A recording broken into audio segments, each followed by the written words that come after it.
It was Christmas on the island of Sodor. All the engines were working hard. Thomas and Toby were busy carrying people and parcels up and down the branch line. Everyone was happy. Only the coaches, Annie and Clarabelle, were complaining. It's always the same before Christmas, they groaned. We feel so full, we feel so full.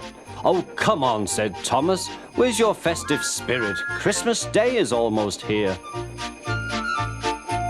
By the side of the track was a lonely little cottage with a familiar figure waving to them. It's Mrs. Kindly, whistled Thomas. Peep, peep, Happy Christmas! Thomas always felt better for seeing her. Christmas just wouldn't be Christmas without Mrs. Kindly. When work was over, Thomas went to see the other engines. All their coats had been polished. Ha, said Gordon, just look at us. Your driver will have to work fast to get you as smart as us.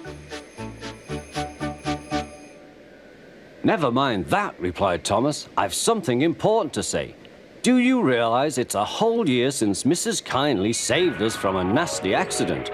You remember when she was ill in bed and... Yes, of course, interrupted Edward. You told us how she waved her red dressing gown out of her window to warn you about a landslide ahead. And you and Toby gave her presents, Percy joined in. And the Fat Controller sent her to Bournemouth to get better. But, said James and Henry together, the rest of us have never thanked her properly. Exactly, said Thomas. So now I think we should all give her a special Christmas party. Everyone was getting very excited, and the drivers felt sure that the Fat Controller would agree, as indeed he did. The engines were all busy making plans when silence fell. The Fat Controller had bad news. The weather's changed badly. Mrs. Kindly is snowed up. Toby says he'll help to rescue her. You must help too, Thomas. There's no party unless you do.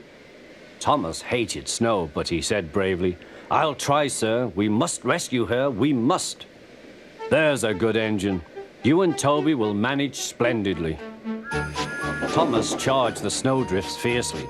Sometimes he swept them aside. Sometimes they stuck fast, and the men had to loosen them.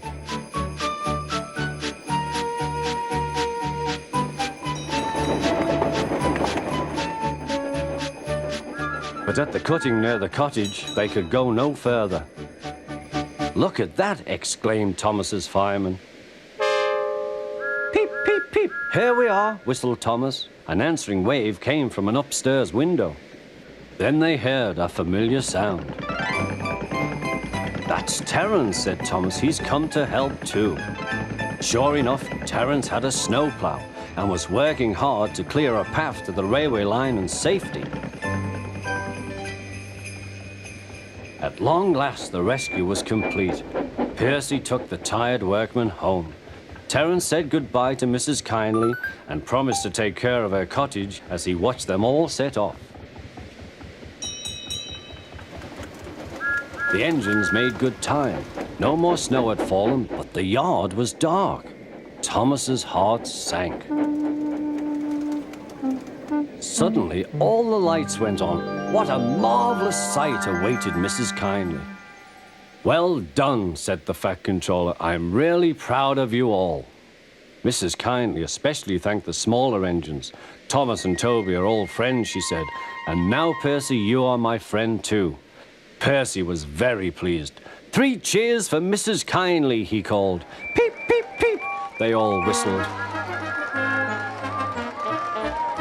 We wish you a Merry Christmas. We wish you a Merry Christmas. We wish you a Merry Christmas and a Happy New Year. Thomas the Tank Engine and his friends thought it was the best Christmas ever, and Mrs. Kindly could think of nowhere she would rather live than here with them on the island of Sodor.